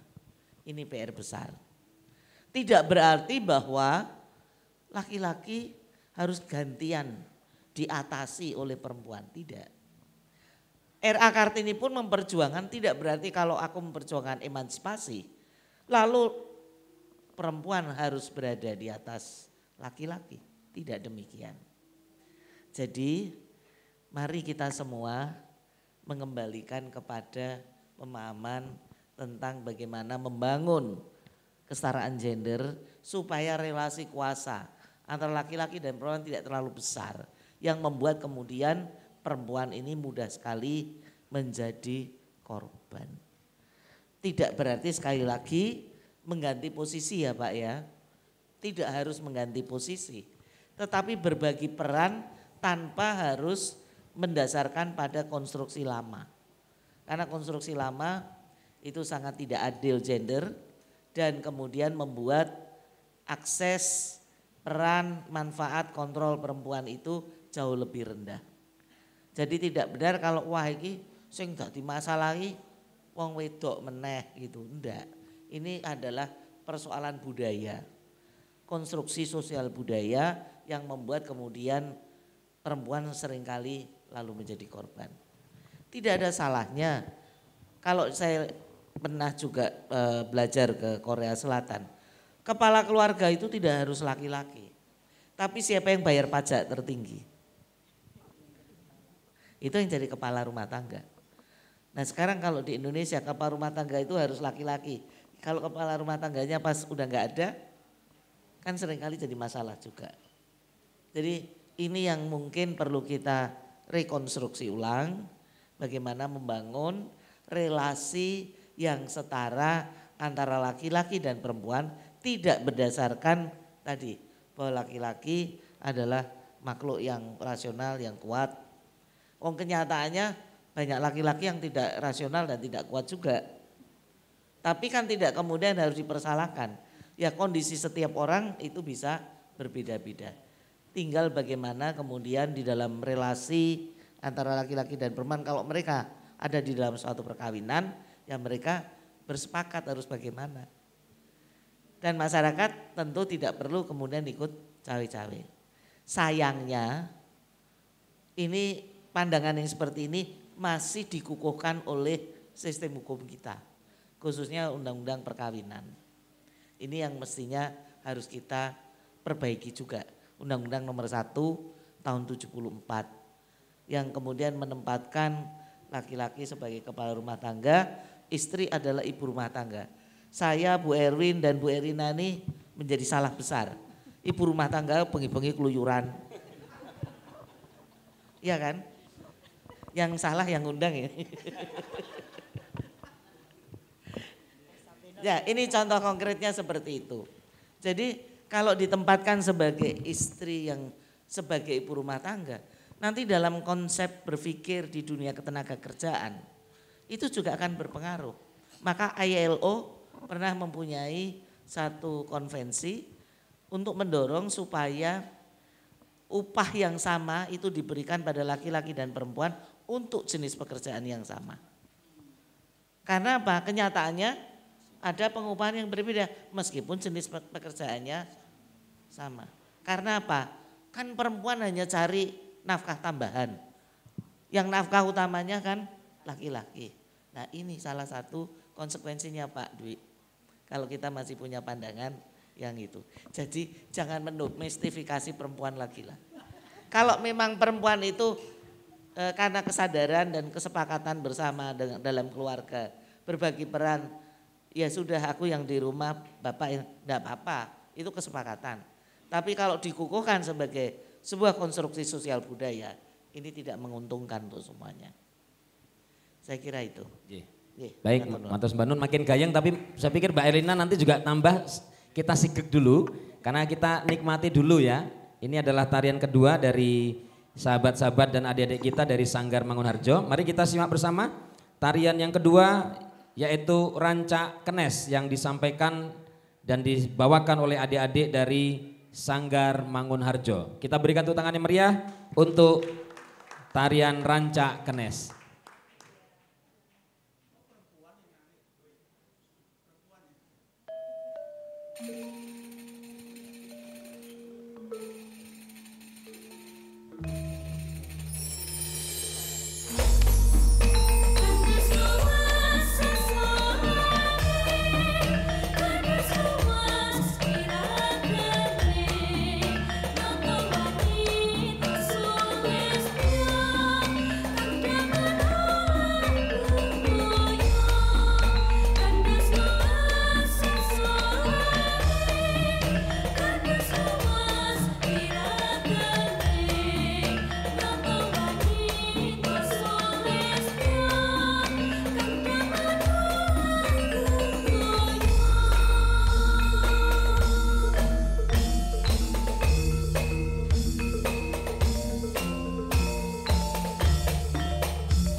Ginambaran kanthi titik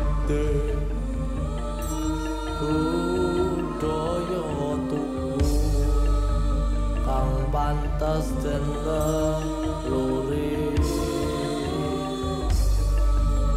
dilarane leluhur kang nyata.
Baik, kita berikan tepuk tangan yang meriah tari Ranca Kenes.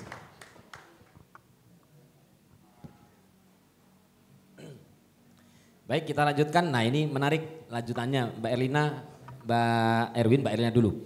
Kan tadi bicara seperti di awal ada stigma, ada tantangan. Ya. Nah, kalau misalkan di perempuannya sendiri yang belum berubah ini seperti apa, Mbak Erlina? Pengalaman pendampingan sekian tahun di lapangan, khususnya di desa. Kami persilakan. Ya, meskipun kasus per kasus ya Mas Romi, artinya tidak bisa disamakan seperti tadi yang disampaikan Bu Sari Murti. Bahwa konsep berpikir ataupun cara pandang itu dipengaruhi sangat oleh pola asuh atau parenting yang dilakukan di dalam sebuah keluarga. Ketika orang tua atau pengasuh anak itu tidak memperlakukan sama antara anak laki-laki dan perempuan, maka itu akan terbawa terus sampai ke dewasanya nantinya. Gitu. Misalnya terhadap anak perempuan itu diberikan pekerjaan-pekerjaan yang domestik tadi ya Bu Sari. Kemudian yang anak laki-laki itu dilatih segala macam gitu untuk bisa berkegiatan keluar. Maupun pekerjaan-pekerjaan yang kasar gitu ya, yang memerlukan tenaga. Sementara perempuan diberikan pekerjaan-pekerjaan yang lembut gitu, yang membutuhkan ketelitian, detail dan sebagainya. Itu akan terbawa karena bagaimanapun untuk waktu yang lama dari sejak kecil sampai ke dewasa tadi di dalam pengasuhan yang membeda-bedakan ini tadi, maka antara anak laki-laki dan perempuan memiliki kenyamanan yang sesuai dengan apa yang diasuhkan tadi. Sehingga dewasanya perempuan akan nyaman dengan pekerjaan domestik, akan lebih concern pada hal-hal yang detail, yang tertata rapi, begitu, yang disiplin menurut aturan, yang sopan dan sebagainya. Sementara ketika kemudian anak laki-laki diberikan pengasuhan yang berbeda tadi, maka dia juga akan nyaman dengan apa yang terbiasa dilakukan di dalam kehidupannya. Nah, maka ini akan sangat tergantung. Ada orang tua ataupun pengasuh anak di dalam keluarga itu yang memberlakukan secara setara. Artinya tidak lalu dibeda-bedakan pekerjaannya. Sama, anak laki-laki pun harus membersihkan rumah, harus bisa menyiapkan makan sendiri, harus mencuci sendiri. Anak perempuan juga harus menyiapkan kendaraannya sendiri, misalnya harus melakukan pekerjaan-pekerjaan yang juga memerlukan tenaga dan sebagainya. Sehingga ini yang kita harapkan. Karena bagaimanapun manusia idealnya itu tumbuh dengan kemampuan-kemampuan untuk hidup dalam kondisi apapun, baik laki-laki maupun perempuan. Sehingga terhadap anak laki-laki dan anak perempuan seharusnya diberikan pengasuhan yang memerlukan pembiasaan dan penanaman semua hal tadi. Nah, nanti ketika dewasanya maka mereka akan bisa mandiri, baik laki-laki maupun perempuan. Dalam kondisi apapun tadi, kemudian bisa survive gitu ya, ketika menghadapi tantangan-tantangan, ancaman-ancaman bahkan begitu yang memerlukan keteguhan, kemudian kemampuan fisik yang prima dan sebagainya. Jangan salah, saya dididik oleh orang tua saya untuk memiliki fisik yang sama dengan kakak saya yang laki-laki, sehingga sampai sekarang pun saya olahraga keras ya. Ya. Saya pun angkat beban gitu. Saya lari, saya bersepeda sama gitu. Dan kebetulan hobi suami saya juga sama, jadi bisa berdua. Nah, itu akan terbawa terus begitu ya. Kebiasaan parenting oleh orang tua itu juga akan terbawa ketika anak laki-laki dan perempuan ini dewasa dan berumah tangga. Cenderung akan melakukan hal yang sama dan mencari pasangan sesuai dengan apa yang dipikirkan nyaman tadi, sehingga seperti saya pun saya mencari pasangan suami yang memahami kesetaraan ini begitu ya, sehingga di dalam keluarga saya nggak ada pembagian kemudian yang masak harus saya gitu, suami saya pun bisa di dapur gitu. Kemudian mengasuh anak tidak harus saya, suami saya pun mengasuh anak gitu, yang mencari nafkah dua-duanya gitu ya. Jadi mana yang kemudian memungkinkan untuk melakukan pekerjaan-pekerjaan secara bersama dilakukan bersama. Tidak ada pekerjaan itu yang berjenis kelamin. Pada dasarnya seperti itu. Pekerjaan itu tidak ada yang berjenis kelamin. Bisa dilakukan laki-laki maupun perempuan. Nah, maka memang kami juga membuat program-program terkait dengan parenting atau pola pengasuhan yang ideal, yang baik tadi terhadap anak laki-laki maupun anak perempuan. Karena kenapa ini juga harus dilakukan dalam rangka untuk anti kekerasan, karena pola pengasuhan yang salah terhadap anak laki-laki sehingga dianggap memiliki relasi kuasa yang jauh lebih besar daripada anak perempuan atau perempuan gitu, akan terbawa ke masa dewasanya. Dan kemudian konsep berpikir yang relasi kuasa laki-laki jauh lebih tinggi ini tadi itu bisa atau berpotensi membuat laki-laki menjadi pelaku kekerasan terhadap perempuan. Ini yang harus kita hindari. Bagaimanapun manusia yang beradab itu, laki-laki maupun perempuan tidak akan menjadi pelaku kekerasan.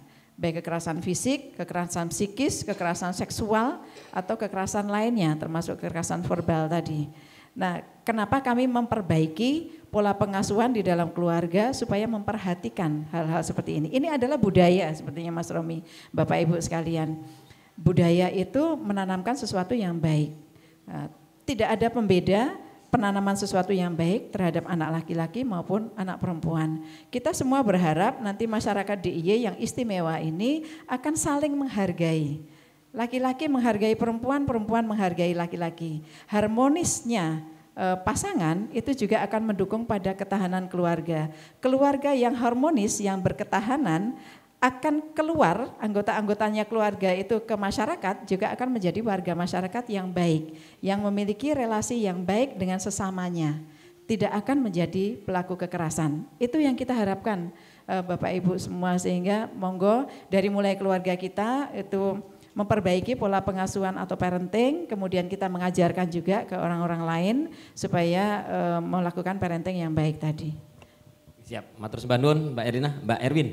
Nah, seperti apa sih sebenarnya kalau ngulik dari pengalaman pribadi dan melihat di jaringan kawan-kawan pengusaha perempuan, kami persilakan. Ya Mas Romi, jadi kalau dibilang perempuan kurang apa sih, perempuan itu maunya apa sih, perempuan kok banyak masalah, menimbulkan masalah. Sebenarnya kita sendiri tidak merasa menimbulkan masalah, tidak merasa juga banyak masalah, artinya yang selama ini kita gabung di IWABI, terutama ya Mas sama yang kita dampingi, itu juga bukan perempuan-perempuan yang banyak curhat, banyak masalah juga enggak. Dan tidak ada keterpaksaan di sini.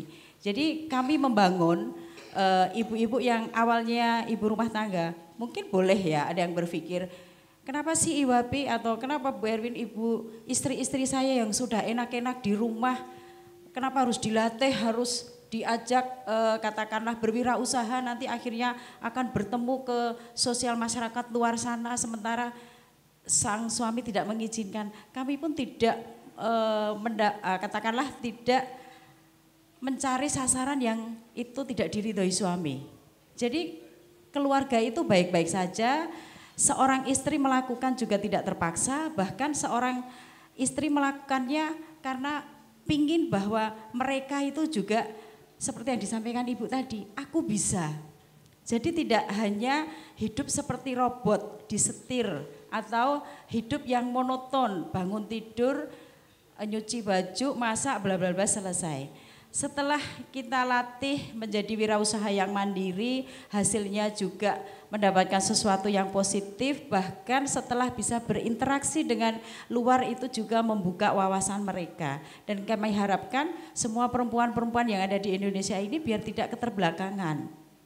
Jadi kami merangkul ibu-ibu ini untuk menjadi wirausaha itu sama sekali tidak berpikir bahwa nanti biar berani sama suami, merasa yang paling mungkin penghasilannya bisa lebih tinggi.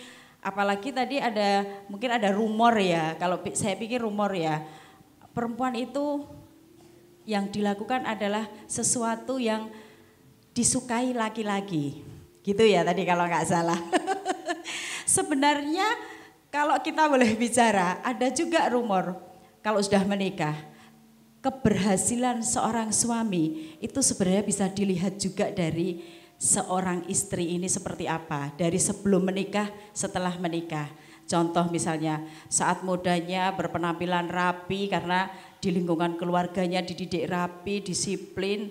Kalau perempuan ya cantik, begitu menikah tidak diberi kebebasan atau tidak katakanlah tidak ada komunikasi yang baik, sudah cukup begini saja di dapur bla bla bla.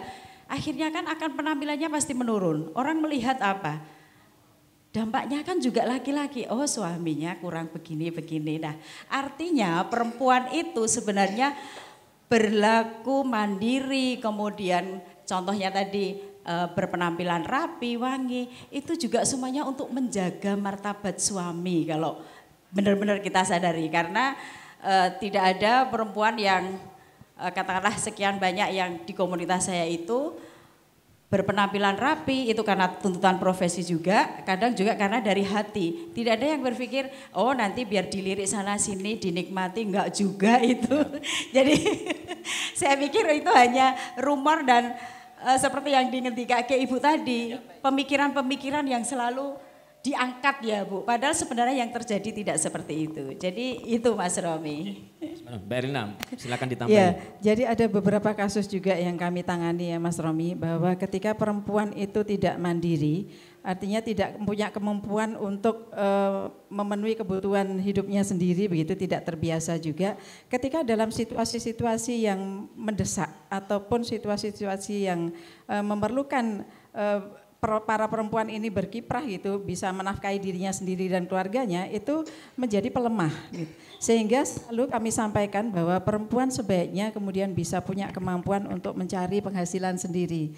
Sehingga bila kita tidak akan menginginkan ya terjadi begitu, bila misalnya suaminya meninggal atau bila misalnya terjadi perceraian sehingga kemudian perempuan harus menghidupi dirinya dan seringkali menghidupi anak-anaknya, itu kemudian bisa punya kemampuan itu. Nah, tidak bingung begitu ya, sehingga kemudian keluarga itu masih bisa tegak meskipun kepala keluarganya kemudian perempuannya. Nah, itu yang selalu kami sadarkan begitu, kami sampaikan supaya perempuan juga harus siap dalam kondisi apapun. Gitu. Monggo Bu Sari. Ini sedikit menambahkan, masih konteks kekerasan terhadap perempuan akan menjadi lebih buruk lagi situasinya ketika perempuan yang menjadi korban kekerasan, misalnya KDRT di dalam rumah tangga, dan ini angkanya juga cukup tinggi Pak, itu tidak memiliki kemandirian secara ekonomi, mau lapor takut nanti dicerai, padahal tidak punya kemampuan untuk menghasilkan uang sendiri, sehingga akhirnya dia berada di dalam pusaran kekerasan dari hari ke hari yang tidak mudah bagi perempuan itu untuk keluar dari lingkaran kekerasan. Dan dampaknya kemana? Bukan hanya kepada dirinya sendiri, tapi juga kepada anak-anak yang seharusnya dia juga hidup sejahtera dalam komunikasi yang baik, tapi karena ibunya saja sudah mengalami masalah, bahkan mungkin ada yang stres akut, ya akibatnya anaknya juga ikut jadi korban. Nah, tentu kita semua tidak menginginkan yang seperti itu. Oleh karena itu kemandirian perempuan secara ekonomi, Pak Dwi, saya kira ini bukan hanya untuk beli parfum, untuk mani pedi, juga untuk kemudian luluran, bukan. Tapi kalaupun itu dilakukan, karena perempuan ingin menghargai tubuhnya sendiri. Bukan untuk supaya nanti biar saya di catcalling sama Pak Dwi gitu ya. Enggak lah, enggak. Jadi melakukan itu semua karena ingin menghargai tubuhnya sendiri supaya kalau berada di ranah publik, rapi, wangi, itu maksudnya. Bukan untuk dinikmati oleh lawan jenis yang mungkin bukan suaminya sendiri. Saya kira begitu. Baik, tepuk tangan untuk para narasumber. Nah, masih ada waktu satu lagi. Nah, nanti kita selesaikan di belakang layar Pak. Kita akan dengarkan suara perempuan, silakan satu lagi sebelum nanti kita akan berikan sesi penghargaan. Monggo, ini ada anggota dewan kita juga, silakan. Ini ada sini dulu, nanti Mbak Frida, silakan. Ke maju, ada mic-nya, kami persilakan. Silakan. Nah.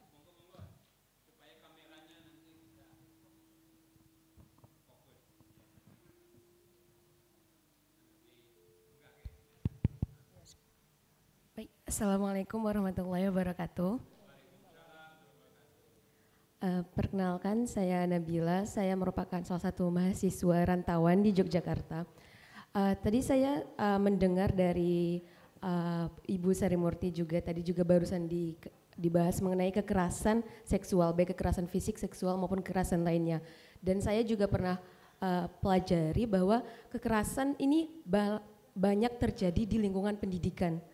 Padahal salah satu kan tadi Ibu Sari Murti tadi berpendapat bahwa salah satu masalahnya PR-nya adalah konstruksi pemikiran.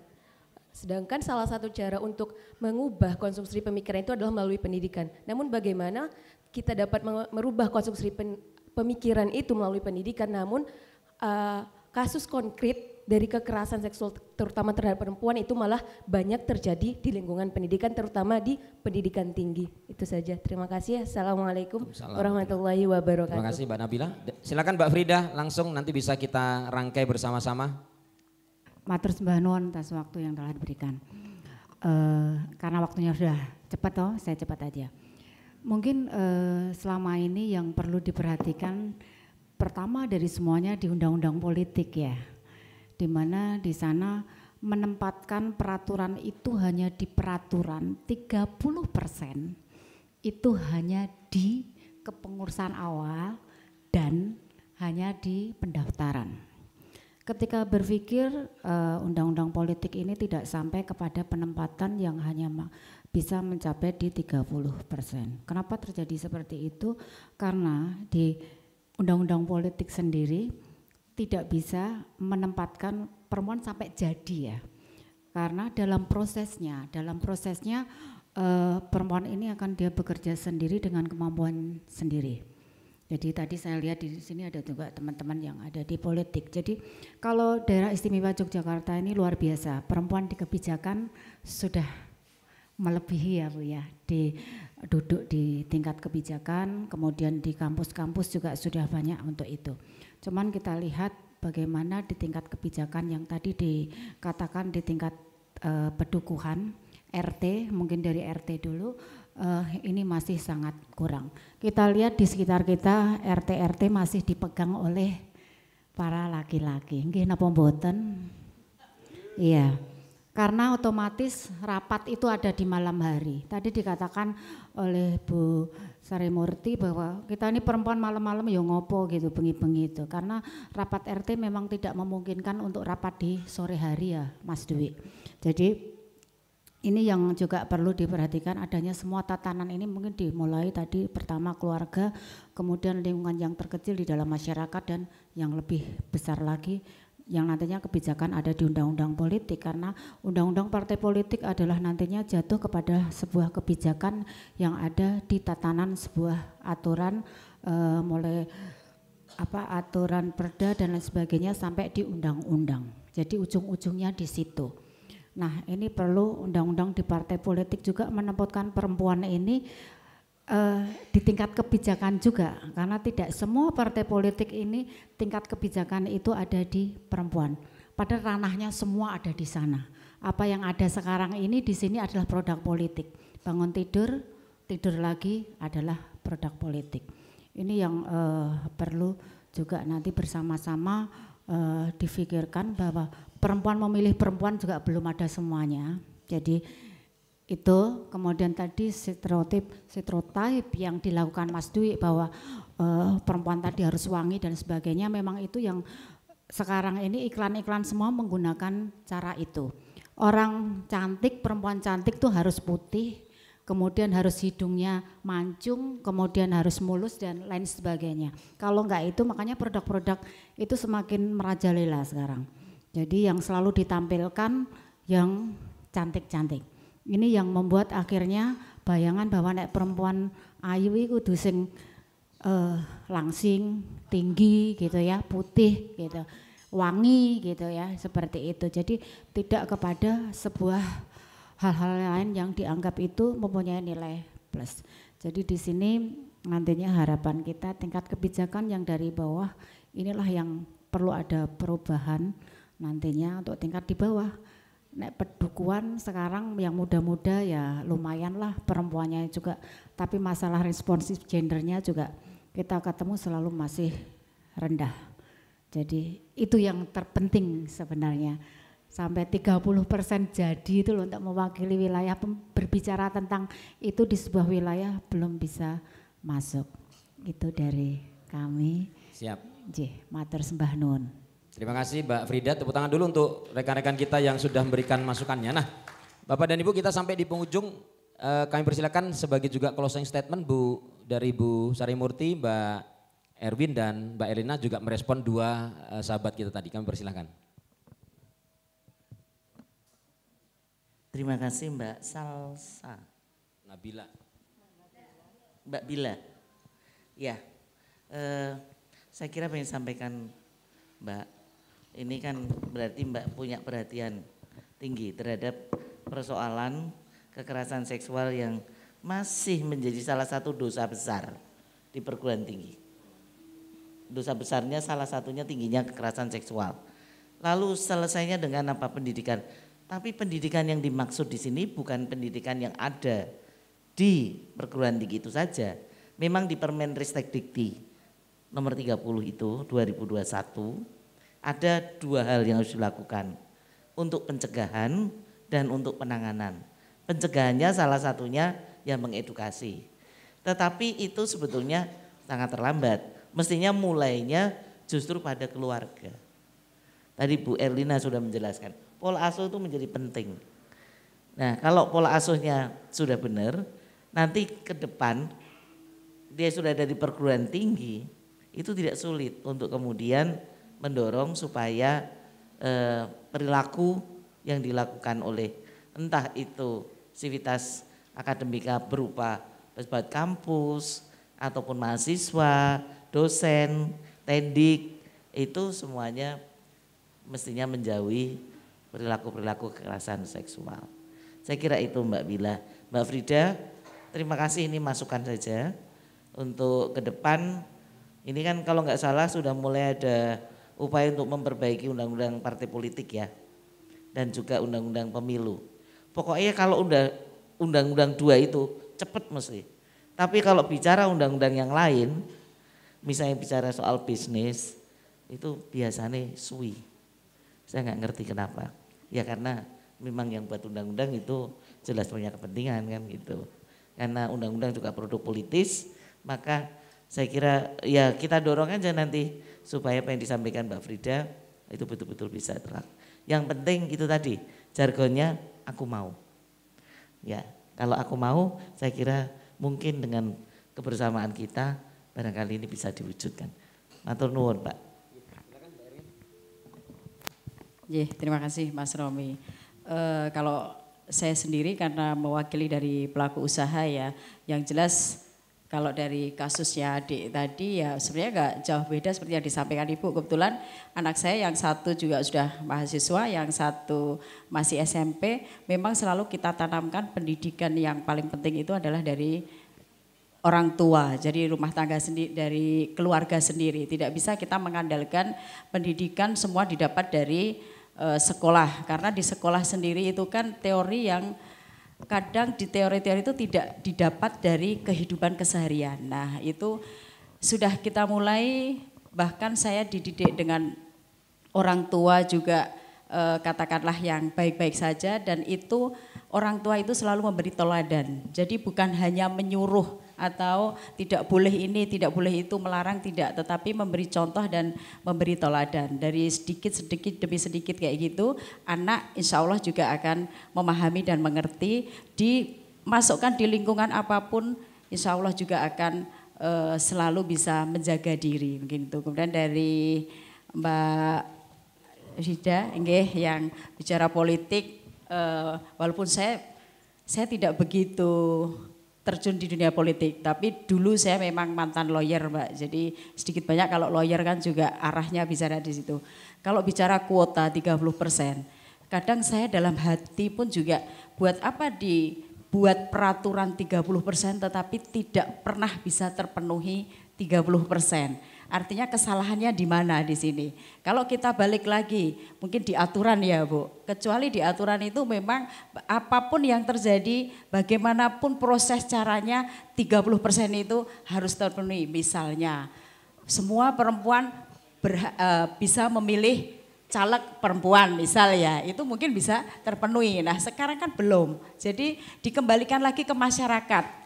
Dan sistem yang terjadi itu namanya memilih juga sesuai dari hatinya masing-masing. Jadi ini mungkin juga akan menjadi PR bersama ya, bagaimana biar perempuan itu benar-benar terpenuhi di kuota yang 30%. Kalau di kebijakan di jabatan mungkin sudah lebih ya Bu dari 30% karena sekarang banyak sekali pemimpin-pemimpin jabatan yang sudah mengampu. Mungkin itu Mas, dan saya selalu dengan teman-teman pokoknya seperti yang disampaikan Ibu, aku bisa ya Bu. Kita perempuan itu harus benar-benar bisa mandiri, kita persiapkan diri dan semuanya itu bukan berarti untuk yang artinya negatif tadi Pak. Yang jelas kita perempuan tangguh itu sebenarnya juga untuk satu diri sendiri dan untuk keluarga gitu Mas. Terus Mbak Erina, semoga closing statementnya. Sedikit menjawab juga begitu, menambahi bahwa orang-orang yang berpotensi menjadi pelaku maupun pelaku kekerasan sendiri itu sebetulnya produk dari parenting yang tidak berhasil tadi ya, artinya penanaman budi pekerti, nilai moral dan sebagainya yang tidak berhasil sehingga kemudian menjadi potensi kekerasan bagi orang lain. Nah sebetulnya kita selalu menghimbau warga masyarakat begitu, biasanya kan kalau kita sakit fisik itu mau mules sedikit, pusing sedikit kita sudah langsung cari obat atau mengakses ke layanan kesehatan bahkan ke paranormal ya, perdukunan dan sebagainya begitu. Supaya kita menjadi sehat. Tetapi kita sangat berharap warga masyarakat juga memperhatikan kondisi psikologis, kesehatan psikologisnya. Nah orang-orang dengan gangguan perilaku ya, yang misalnya ketika melihat orang itu ingin melakukan kekerasan, ketika melihat perempuan ingin melecehkan dan sebagainya, itu sebetulnya kan harusnya menyadari bahwa itu adalah gangguan psikologis. Sehingga seharusnya sama seperti sakit fisik tadi, kemudian mencari bantuan untuk supaya bisa menetralisir ataupun menormalkan atau menyembuhkan kondisi menyimpangnya tadi. Sehingga kemudian potensi menjadi pelaku kekerasan itu tidak terjadi. Menjadi orang yang baik-baik saja gitu, menghargai orang lain, memandang orang lain dengan penghargaan yang tinggi juga. Nah maka memang warga kampus juga kami harapkan seperti itu. Jadi pertama adalah menghimbau untuk masing-masing mengasesmen dirinya sendiri begitu ya. Untuk supaya bisa memahami apakah dirinya memiliki potensi menjadi pelaku kekerasan. Kalau memiliki potensi, segera kemudian mencari bantuan. Top psikolog banyak di mana-mana ya, sehingga kemudian bisa menyembuhkan. Kemudian karena ternyata banyak yang tidak memiliki kesadaran itu untuk mengasesmen dan menyembuhkan tadi, maka dibantu dengan Permendikbud nomor 30 tahun 2021 tadi untuk melakukan pencegahan dan penanganan kasus kekerasan seksual. Di banyak kampus di DIY ini sudah lebih dari 58, 60 sepertinya posisi sekarang, perguruan tinggi itu sudah terbentuk tim PPKS atau Satgas PPKS, Satgas Pencegahan dan Penanganan Kekerasan Seksual. Nah ini juga kami bekerja bersama LL Dikti untuk kampus-kampus yang belum terbentuk Satgas PPKS supaya segera membentuk, ini kewajiban untuk membentuk dan kemudian melakukan program-program baik pencegahan maupun penanganan yang optimal tadi. Kita berharap nanti di lingkungan kampus tidak lagi terjadi kasus-kasus kekerasan, tapi tadi ya penyadaran warga kampus untuk kemudian bisa menghargai sesama itu harus dilakukan. Termasuk di lingkungan satuan pendidikan, Pak Romi juga Permendikbudnya ada untuk pencegahan dan penanganan kekerasan secara umum tidak hanya seksual begitu ya. Sehingga sekarang sudah 98% sekolah di DIY dari mulai TK sampai tingkatan SMA SMK itu sudah terbentuk tim PPK, tim penanganan dan pencegahan kekerasan di lingkungan satuan pendidikan. Kemudian di dinas pendidikannya sudah terbentuk juga Satgas PPK-nya. Kami salah satu anggota dari Satgas, sehingga kalau terjadi kasus itu kemudian bisa merujuk pada layanan-layanan yang disediakan oleh pemerintah. Nah ini dalam rangka untuk bagaimana upaya pemerintah begitu ya bersama mitra-mitra terkait itu untuk memahamkan supaya saling menghargai dan tidak melakukan kekerasan dimanapun, gitu. Tidak hanya di sekolah, tidak hanya di perguruan tinggi, tapi juga di masyarakat termasuk di keluarga. Demikian Mas Romi, sehingga kalau kita melakukan upaya kita secara bersama-sama tadi, kita sangat berharap bahwa di DIY ini nanti perempuannya berdaya, perempuan dan anak terlindungi, dan kita akan menjadi DIY yang maju, DIY yang istimewa begitu. Demikian Mas Romi. Kita berikan aplaus untuk 3 narasumber kita. Bapak dan Ibu, di seri Jogja Semesta kali ini kita juga akan sampaikan piagam penghargaan kepada para narasumber beberapa seri Jogja Semesta yang lalu. Untuk itu kami suwun dengan hormat pada Profesor Kuswar Santyo, Profesor Bakti Setiawan dan Mbak Erwin, karena Mbak Erwin di beberapa episode kemarin belum menerima penghargaan. Bisa dibantu, kami persilakan kepada Pak Tasbir Abdullah untuk bisa mewakili teman-teman Jogja Semesta memberikan penghargaan pada para narasumber pada edisi sebelumnya. Kami persilakan. Silakan Mas, dibantu.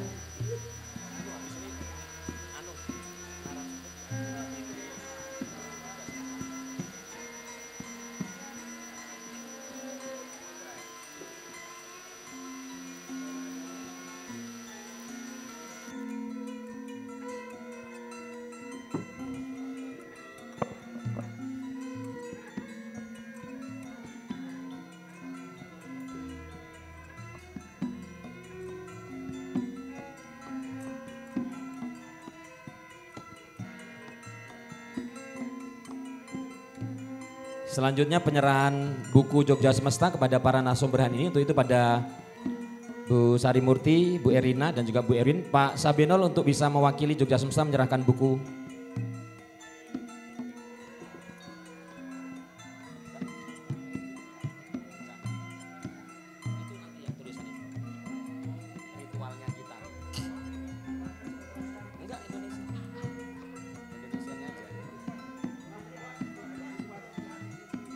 Satu lagi Mbak Erwin.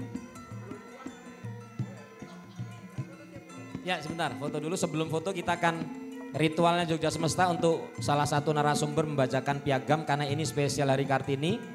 Bu Erwin untuk bisa membacakan piagam yang tertulis, kami persilahkan.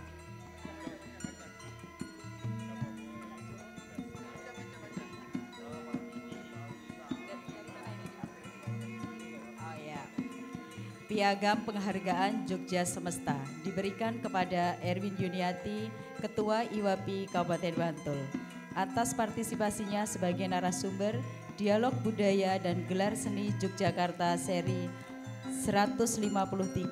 Topik menyongsong Hari Ibu dan Pelestarian Budaya di DIY. Komplek Kepatihan, Selasa Pon 13 Desember 2022. Oh sampai bawah. Oh ya, Keraton Ngayogyakarta Hadiningrat, Hamengkubuwono ke-10. Terima kasih. Bisa diambil gambarnya dulu.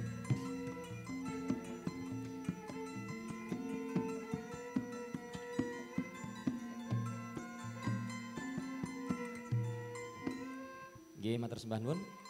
Kepada para narasumber bisa kembali duduk dulu. Matur sembah nuwun Prof Bagdi, Prof Bobi, Pak Kus.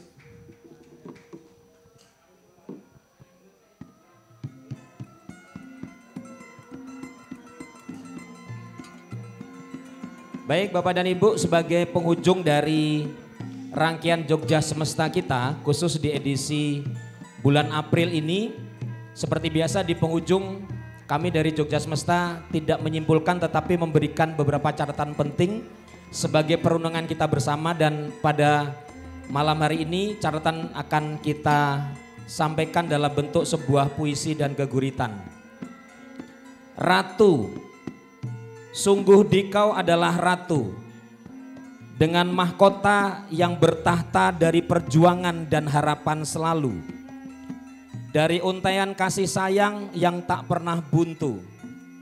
Sungguh dikau semua adalah ratu, bergaun dari lembar-lembar kesederhanaanmu yang dijahit dari benang ketulusan kalbu. Sungguh dikau adalah ratu, rahayu mituhu, ngestoaken dawuh suci jagilaku, sumber beningipun ilmu. Sungguh dikau adalah ratu, tetek, tatak, tangguh, tanggon jelas terlihat itu. Sungguh dikau adalah ratu engkang saestu diantu-antu, doa malammu yang tembus sampai langit ketujuh. Sungguh dikau adalah ratu, mendidik anak-anak bumi, biantu nuntun pikir kalbulan laku. Sungguh dikau adalah ratu, mewarnai bumi kanti contoh laku, ngruwat lan ngrumat satuhu. Sungguh dikau adalah ratu, wahai semua perempuan dan para ibu. Rahayu mituhu, Selasa Pahing 30 April 2024. Terima kasih. Salam Jogja untuk semesta. Assalamualaikum warahmatullahi wabarakatuh. Matur sembah nuwun. Ya, kami persilakan untuk bisa ditutup dengan foto bersama bagi sahabat Jogja Semesta yang masih ada di Pendopo Wiyoto Projo. Yuk silakan semuanya sahabat-sahabat yang masih ada di Pendopo untuk ngajeng sakit.